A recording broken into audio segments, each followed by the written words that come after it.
Welcome back. This time we have the honor of counting on Javier Palomarez. He is CEO and founder of the Hispanic Small Business Council, Hispanic United States Business Council.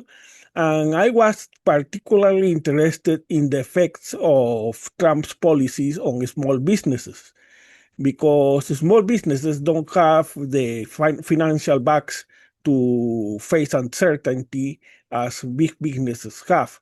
So I wanted to ask Mr. Palomares about how small businesses have been dealing with, first, in the case of tariffs. Well, thanks for having me. The United States Hispanic Business Council represents about 4.5 million Hispanic-owned businesses in this country that collectively contribute a little over $850 billion to the American economy. And as you can imagine, with a membership base of that size, our businesses run the gamut, a wide array of industries, geographies, revenue, sizes, et cetera. And so tariffs are critically important to us. If you consider, for example, the tariff deal we just struck with the European Union, net importers will now have to pay 15% tariff on goods that come from Spain, Italy, France, the Netherlands, Sweden, Germany, and many other countries, a total of 27 countries. That impact, can be offset in the broader context for the entire American economy because of the hundreds of billions of dollars of investment that the European Union has promised to make in the next 3 years here in America. But with that said, if you're a small business, tariffs can be very, very damaging. If you're a large corporation and you can pre-purchase inventory, or you purchase so much of any one product that you have a great deal of bargaining power with a manufacturer from or if you can postpone indefinitely investment decisions, which a small company cannot. Correct. So we don't have those resources, and as a consequence, we're dealt a hand that we have to contend with, and ultimately that means that either we have to find other sources for those kinds of products and those goods, or we have to increase prices. Neither of those are a good option for the American small business, because ultimately, we're facing very thin margins as it is, and this makes it much more challenging. So while, that is an example of a tariff deal that has just been struck that ultimately can be beneficial in a broader context for the American economy, it is not as beneficial for the American small business community. Yeah, and that 15%, as I understand, doesn't affect the 50% on steel and aluminum. That is still it does not include some products that ultimately considerably higher. And small businesses, I guess, depend a lot on the trade with Canada and Mexico. And now Mexico it has been affected by a 30% tariff on what is not included in the USMCA, which is about 50% of tariff items and 35% in the case of Canada, right? Well, right now, we haven't gotten to the USMCA. We haven't gotten to Mexico and Canada yet. We haven't gotten to those negotiations. But you're right. Right now, Mexico and Canada currently have a 25% tariff on non-USMCA goods. But excuse me, Trump has already announced that starting in August 1st, he is going to raising the tariff on Mexico to 30 and on Canada to 35%. Well, that is provided they don't reach a deal. If they reach a deal, we don't know what those tariffs will be. If they do not reach a deal, you're right, Canada will increase by 10% to 35. Mexico will increase by 5% to 30.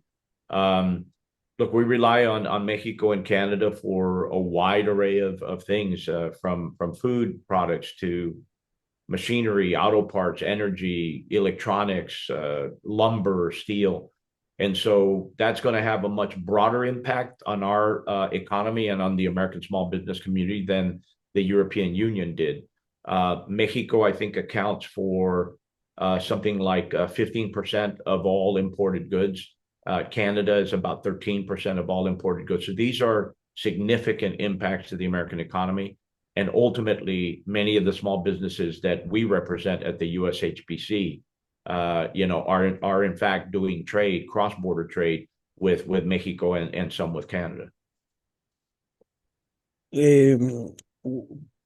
Probably worse than the tariffs themselves are the levels of uncertainty associated to these tariffs.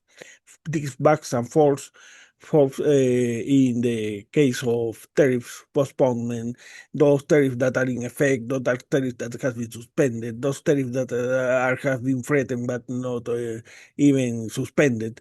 And among them, we have copper. 50%. How much are small businesses affected by copper? I don't know the answer to that question.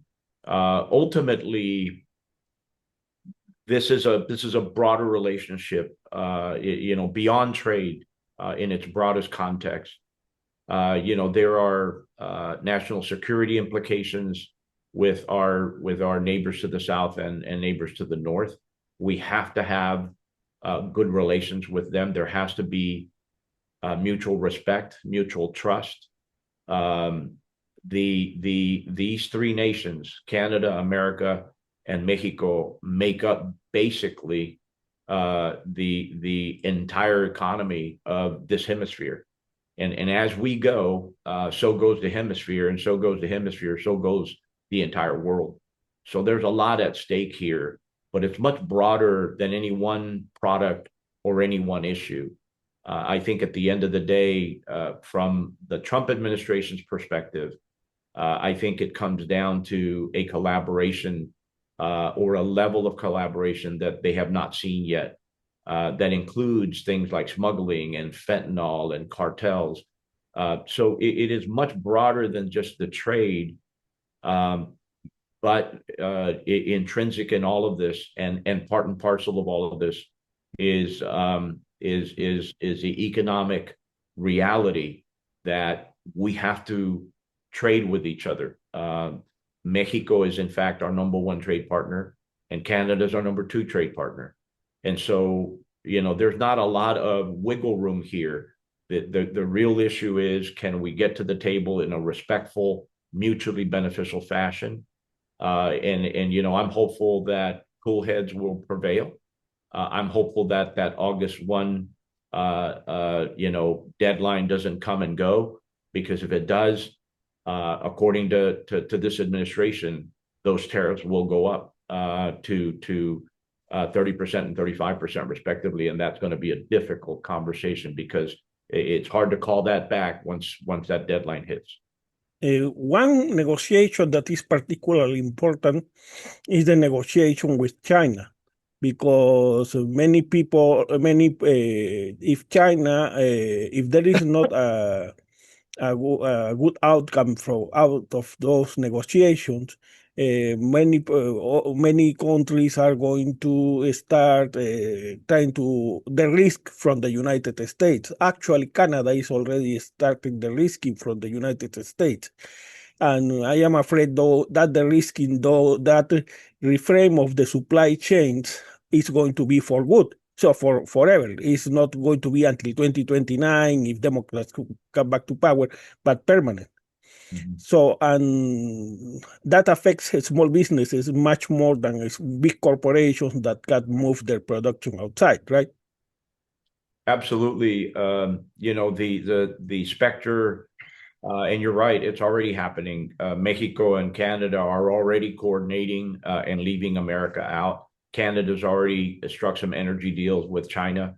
But we all know that China's never been a good trade partner to anyone. And so I don't worry as much about that. I think that there is certainly the risk that has and will continue to happen.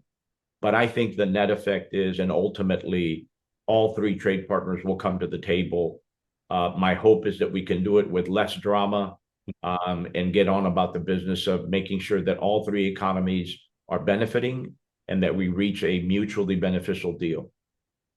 One thing that adds to uncertainty is the fact that, for instance, tariffs of even 15% are too high, considering that the previous tariff with the European Union, for instance, was about 1%.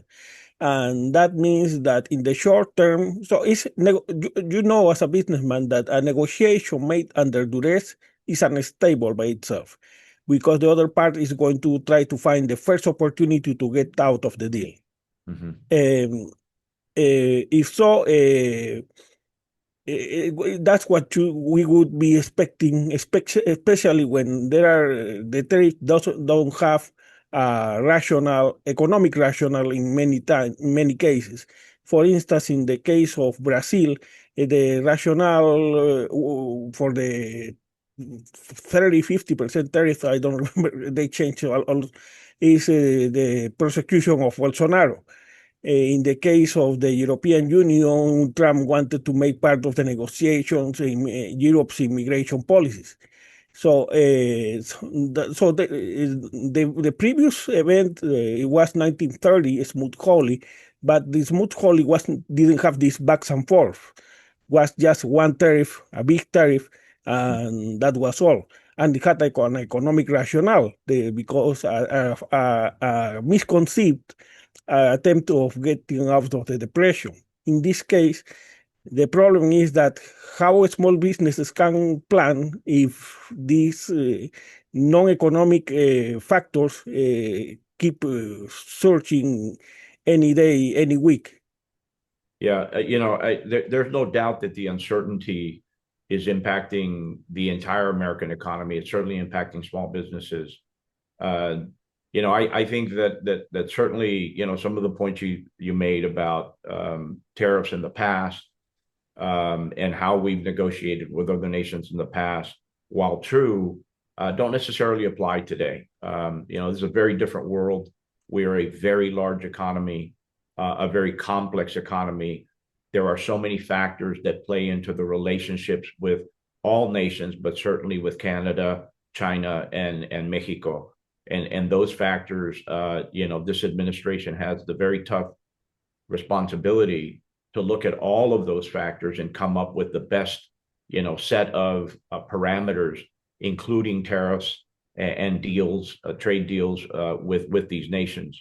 At the end of the day, it really is about the balance of all the things that are at play here. It is not an easy task. I may not agree with some of the things this administration is doing, but I didn't agree with some of the things the prior administration did either. At the end of the day, this administration at least is looking at one variable, and that is the trade deficit. Right, wrong, or indifferent, whether you agree with that math or not, it is really not the point. This is the administration in power today. This is the administration that's making the calls.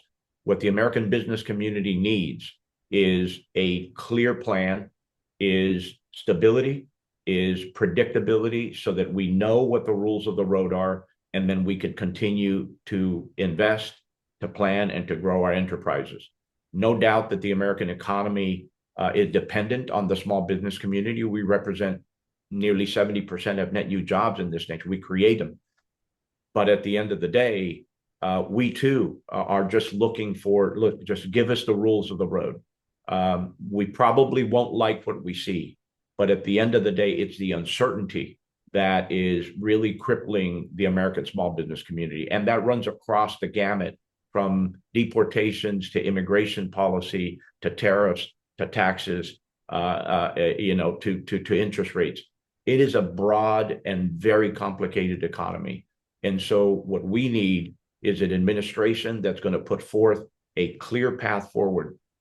There are going to be puts and agree and disagree with some of it, But the real issue today is give us the plan, give us the strategy, give us the go forward path so that we can begin to rationalize and make the decisions that we need to make to grow our businesses. I wanted to make you one last question in this first part, because I know you have other important things to do. We will have to. There are some things related to deportations and Trump's budget bill that I want to leave for the second part. But yesterday I was running some numbers, and it happens that the levels of uncertainty, if you want to know, as measured as the gap between the 30-year Treasury and the 10-year Treasury, where has grown to levels not since COVID. Not even Biden's inflation produced that effect. And as we know, COVID killed many small businesses, and small businesses that were about more than 50% of employment before COVID ended up being less than 50. Mm-hmm. So, having said that, I have about 5 minutes. Let me leave you with the last word for this first part, and let's leave the other issues for the second part. Okay. If you're talking about the levels of uncertainty, there's no question that uncertainty is being felt everywhere in the country. Clearly, we can look at huge global impact like COVID. We can look at the impacts that inflation had. I think part of the reason that there wasn't as much uncertainty around those issues as there is around this is that, for example, when it came to inflation, we saw an administration that was very hard on the traditional energy sector. And I wrote about that immediately when I saw it coming.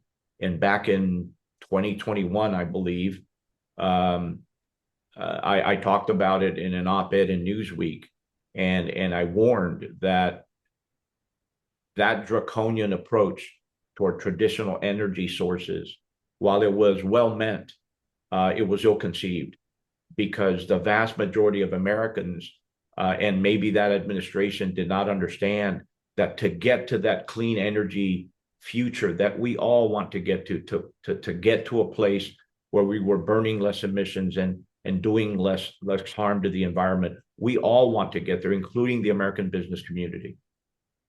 But you can't get there without traditional energy.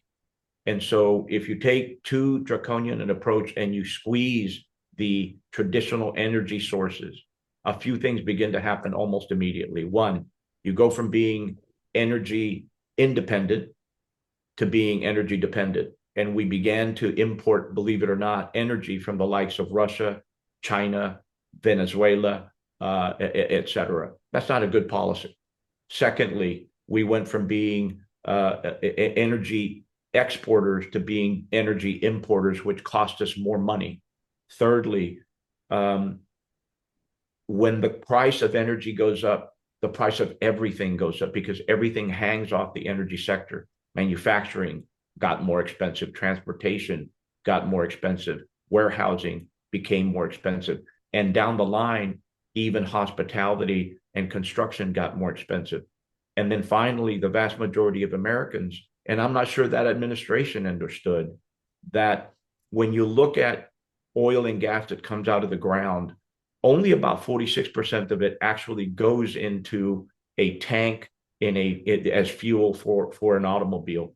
The other nearly 60% of that goes into the manufacturing of pharmaceuticals and rubber and plastic and cosmetics and asphalt. And so as that energy source began to dwindle because there were so many regulations and it was such a tough environment under the Biden administration, the cost of everything else naturally went up. And that's what you call inflation. And what happened is that we knew that was coming. We were prepared for it. So the level of uncertainty wasn't as high. it didn't mean it was any better news than what we've got now. It simply meant that we knew what was coming next. In this environment, we don't know what's coming next. And that's why the uncertainty is a little bit higher. So it's a little bit apples to oranges when you make that comparison. But the fact remains that the level of uncertainty is way too high. And we're looking for this administration to make up its mind, to create the rules, whatever they might be at this point. One thing I'm almost certain will happen. The classic Trump approach to negotiation is to throw a very, very high first bid to scare the hell out of the negotiator and then ultimately back down from there. And so in the case of the European Union, it just happened the day before yesterday. I forget the days of the week now. The good news is when he first started talking about this, it was anywhere from 30 to 50%. To settle at 15%, while it's higher than it used to be, is a hell of a lot better than 30 to 50%. That is the classic Trump approach. I suspect that will be the case with the ongoing negotiations with other nations as we move forward. So while the uncertainty is high and it's crippling, I believe that we're going to quickly get to the point where we find out what the rules of the road are, where we can now get back to planning and moving our businesses forward. I'm an optimist. I must be. If to be an entrepreneur, the first thing you have to be is an optimist. And so my hope is that we're going to get there and we'll find out what the rules of the road are and we move on from there. And but it backfired olympically, at least so far in what Trump called a trade deal with China, that was only a truce. But there is a very important part that which your take is going to be very enlightening. That is what to do, what we should do to strengthen small businesses and the big beautiful bill and deportation. So that will have to wait for the second part, but I believe it has been a great first part. Thank you Thank very you. much. I apologize for my tardiness, but thanks for having me on. I appreciate it. Looking forward to the second part. Thank you. Welcome back. This is the second part of our interview with Javier Palomarez. He is CEO and founder of the United States Hispanic Business Council. And we had a few questions that were pending from the last time. We had already addressed the issue of uncertainty and how that affects much more harshly small businesses. And then I believe we can move to the issue of immigration, of mass deportations. Mass deportations affect not only the labor, the people who are, for instance, in the case of construction, could be 40%. The number of workers who are undocumented. And we are talking about an important part of small businesses. As construction is a sector that has already hurt harshly by tariffs, and on top of that, it's been hurt by ice rates, and the same thing about retailing. We have seen a lot of that in the case of services like restaurants in Los Angeles. So what could you tell us about this issue? Well, I think the issue of mass deportation is something that's very damaging, particularly to cornerstone industries like construction, agriculture, manufacturing, hospitality, and even high tech, even STEM industries. The fact of the matter is, when you look at agriculture, about 83% of the workforce is of immigrant background. In construction, it's about 53%. Hospitality, 35%. In the STEM fields, about 20 to 25%, depending on what part of that industry you're looking at, is of immigrant background. So, the impacts can be felt far and wide. The aggressive posture of this administration has caused, I think, a great deal of fear, a great deal of trepidation. You're hearing about people not showing, entire work crews not showing up at a construction site or at a fair or at a large resort. And obviously, that's very impactful for the individual business, but the ripple effect is that it's now impacting a wide swath of the American economy. And so it's the fear, the uncertainty that's the most crippling part of this right now.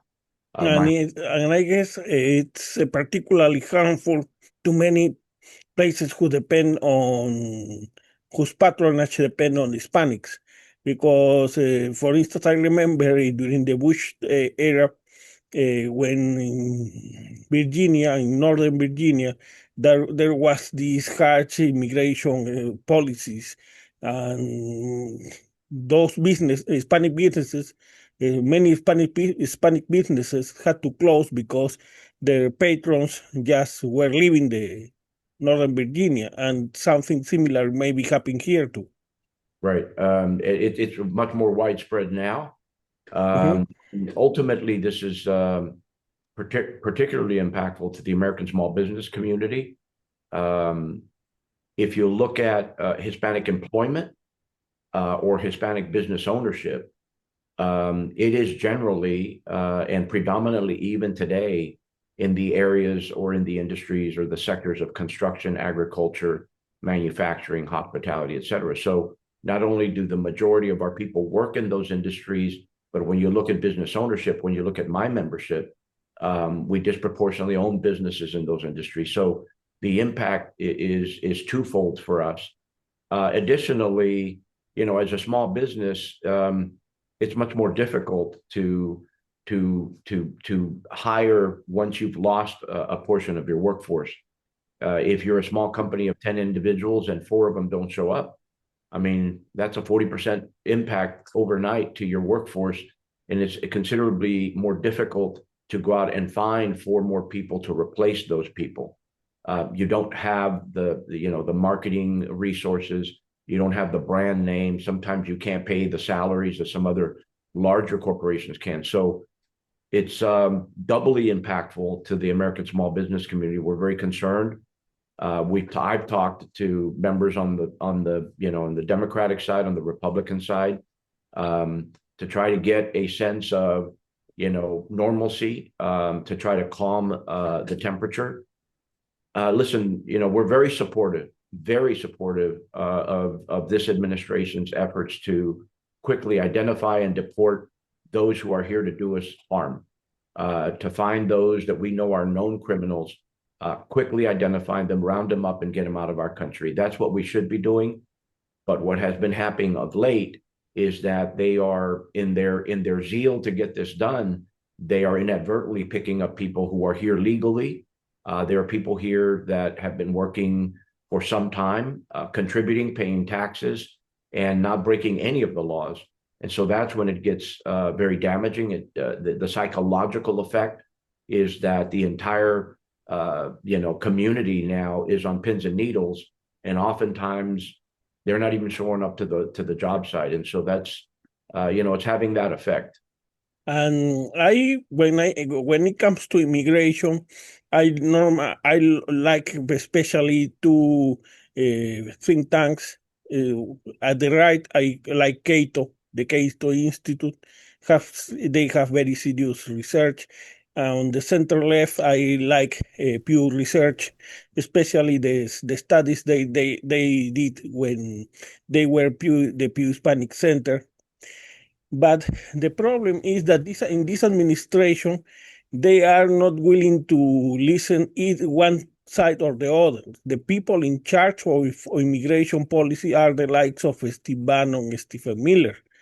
And for them, the only thing that counts is not business, is not the long term of effects on communities. What counts is just to please the xenophobia of the core base. And that's a very harsh problem because you cannot negotiate with that. Right. Yeah, that there's cause for alarm there, but this will not go on much longer. calmer heads will prevail. There's campaign rhetoric, there's campaign promises. There's those people like Steve Bannon and Stephen Miller who are on the fringes. But A, the vast majority of Americans understand what's going on. And B, in this country, when you start impacting the economy, you start impacting business, things will change. So I'm not panicked about it. I'm not worried about it. It's an issue that we need to stay on top of. We need to continue to make our point. But the reality of it is, I see immigration reform as an economic imperative. There are obviously the human rights, the dignity of America, what we stand for, all of that plays into this. There are other organizations like Unidos US and LULAC and much bigger and much more prominent Hispanic organizations tackling it from that perspective. My angle is to talk about it from an economic perspective. The numbers tell the tale. I don't have to make an argument. The argument is made by itself. We will win the fight. It's going to take a little bit more work, but I'm not worried about it at all. Before we move, let me make note something. Unfortunately, LULAC is not the LULAC that was the right arm of leaders like Hector Perez Garcia, who were very effective leaders. And what we have right now is, unfortunately, two options: and abolish childishness and MAGA's cruelty. And many people have rationalized that before, because in their understanding, the humanitarian way, Biden's way, that in my opinion was the mediocre way, has not worked. Whether we like it or not, we have to stick with Trump's cruelty, and that's not so. That's what is important, to create ideas. So by 2028, voters don't see that the only two options they have is abolish ISIS childishness and MAGA's cruelty. There have to be something in the middle. Otherwise, besides that, otherwise they are going to rationalize again in the same terms. Besides, how can you make politicians accountable if they can pretend that other ideas don't exist? They will, their inclination will be to pander to the streams that define the primaries. Yeah, But I think first of all, as a Democrat, we have to admit that what we're dealing right now, what we're dealing with right now, is a monster of our own creation.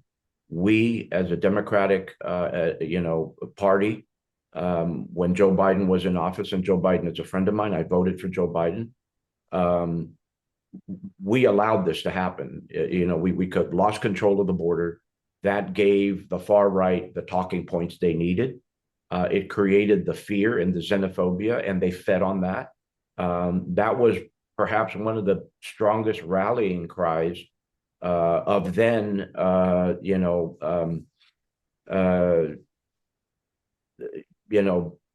Trump and his allies.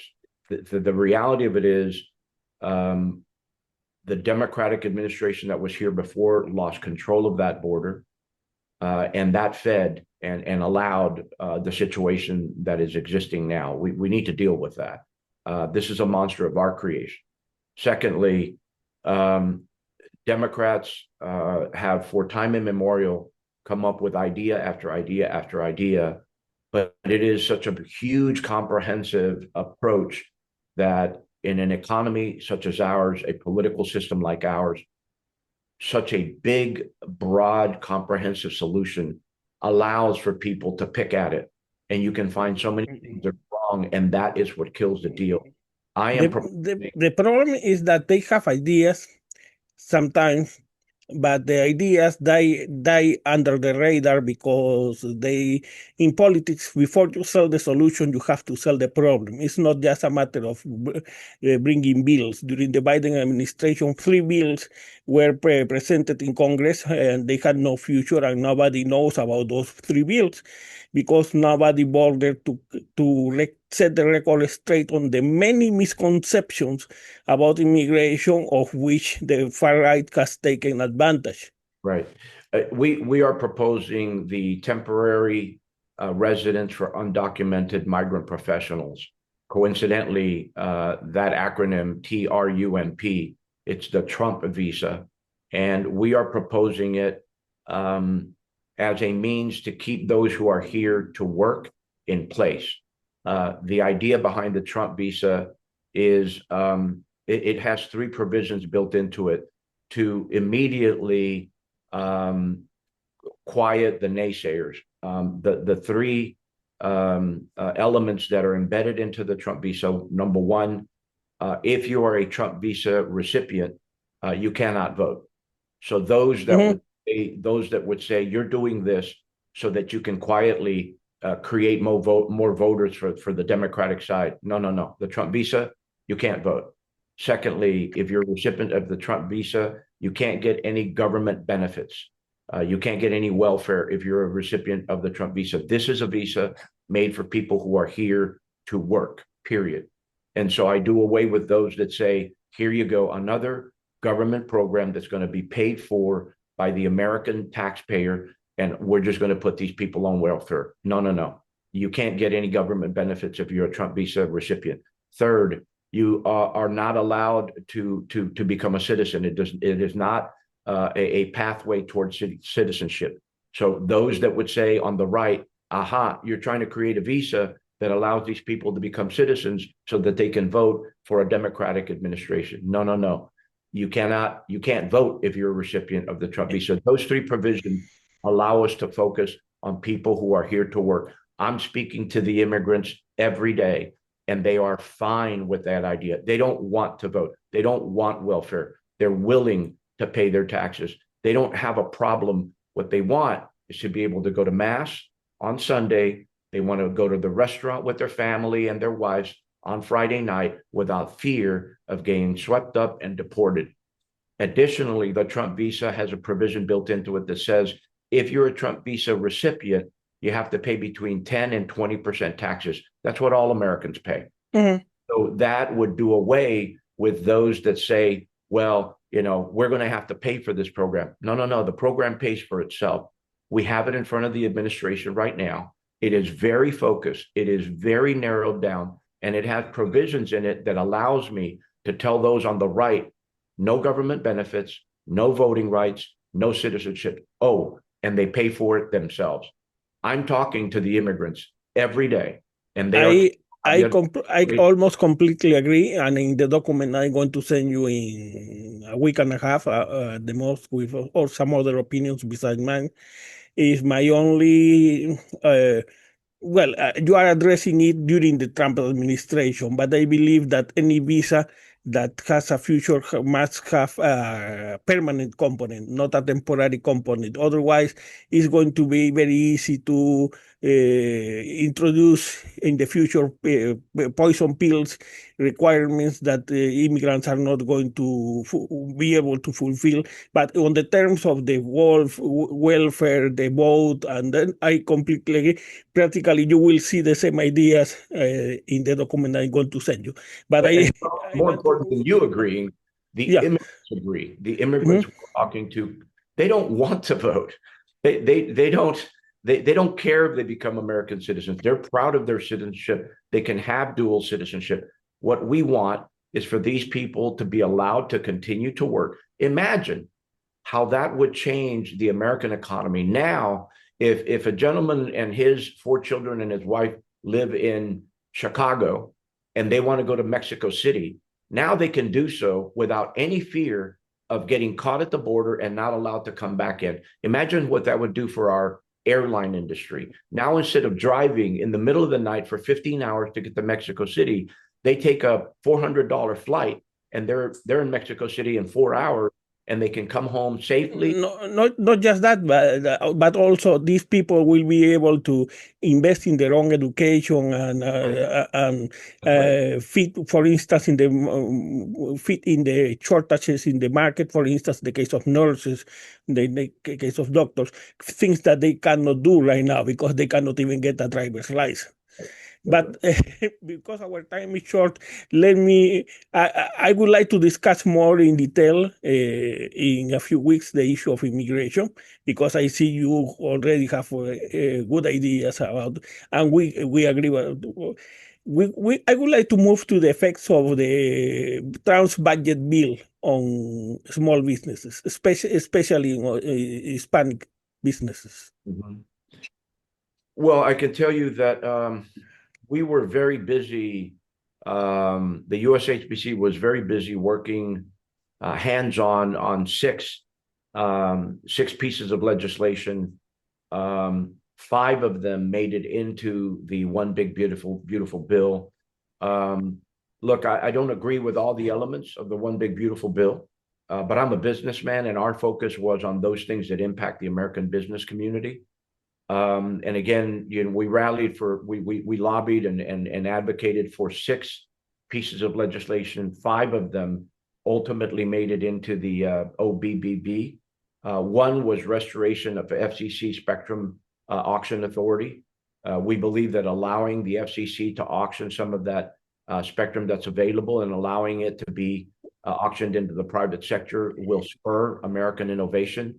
We're at a place right now where China is outperforming us and will continue to do so if we don't allow ourselves to create a construct and an environment and a legislative regulatory apparatus that allows us to continue to compete. And that's part of that solution.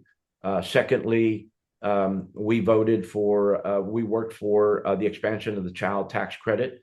That this is something that makes a lot of sense. It impacts every American family. It was a no-brainer. That made it into the OBB as well.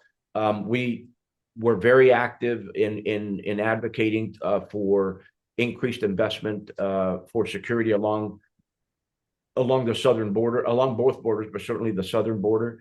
Again, if you look at our membership, if you look at the Hispanic community, you look at Hispanic business ownership, disproportionately is in states like California, Nevada, New Mexico, Arizona, Texas. And so these border states were suffering disproportionately, and so were our business owners in those states. And so a secure border creates a stable environment. A stable environment makes it easier for businesses to invest and hopefully to grow. And that would deprive of the likes of Bannon and Miller of excuses to block circular migration that worked so well before 9/11 Right. in agribusiness in the South. Right.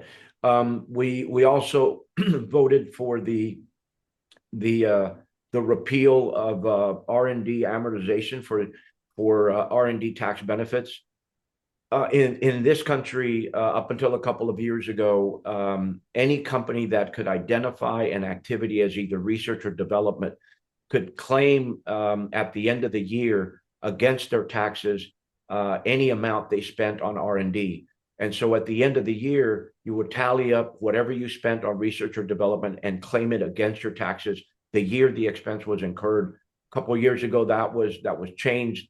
We fought for this. It was embedded into the OBBB. It's now law, and it went retroactive. So we picked up from a couple of years ago, and now we're able to deduct those expenses. Again, that's part of tackling the Chinese threat. We need to be able to make our companies, help our companies continue to invest in innovation.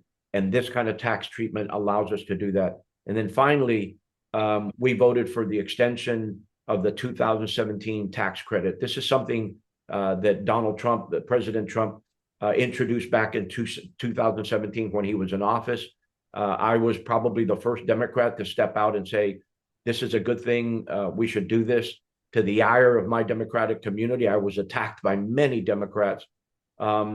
But it wasn't about backing a president. It was about backing a policy. The reality of it is, while that 2017 tax credit was covered in the media as something that Donald Trump was doing to help his billionaire friends or large corporations, right, wrong, or indifferent, I'm not arguing that. The matter is that in the 2017 bill, the taxes for the rich were permanent. The part that was temporary was the part that helped the working class. So I understand that. Let me just mention one thing, because I believe the 2017 tax bill, the reality of it is that embedded in it was an opportunity for the American small business community, any small business owner, to reduce his or her taxes by 20%. At that time, if you owned an American small business, your average tax rate was about 49.6%. Now imagine if you had to work and for every dollar you made, you paid almost 50% of that into the government before you got any kind of payment. That's not fair. And that had been going on forever. And no president until Donald Trump had made any changes to that since Ronald Reagan in 1986. So for all of that time, all of those administrations, nobody had done anything to help the American small business community with our taxes. Donald Trump did. And as much as I was against Donald Trump, that was the right policy, and I spoke up for it. No, and as you mentioned, research and development, I am a supporter of research and development deductions because as long as they are capped, because you don't need to help big pharmaceuticals with these tax breaks because they already have many tools to reduce their their effective tax rate. But in the case of small businesses, many people say, well, what they are going to invent? No, they don't invent anything, but they have a lot of contributions on innovation. So based on invention, to make quantitative adjustments to improve a little bit and a little bit those inventions, that's innovation, and that's something on which small businesses have a lot to say, and they should be rewarded because we need to help small businesses. Small businesses have gone through terrible shocks, COVID, then the Biden's inflation in a lesser degree, and now the Trump's tariffs. So, and we are losing the research and development edge to China. So I am a big supporter of that part. Right. Yeah, I agree. We agree on that. Now let me, because the time is short, and I wanted to address an issue we mentioned in the pre-interview, is before that, if you could briefly tell us what small businesses need right now to recover the edge they lost before COVID. Oh my goodness. Consider that if you look at the last 7 years or so, the average American small business has had to deal with a Biden administration that was very hard on the traditional energy sector.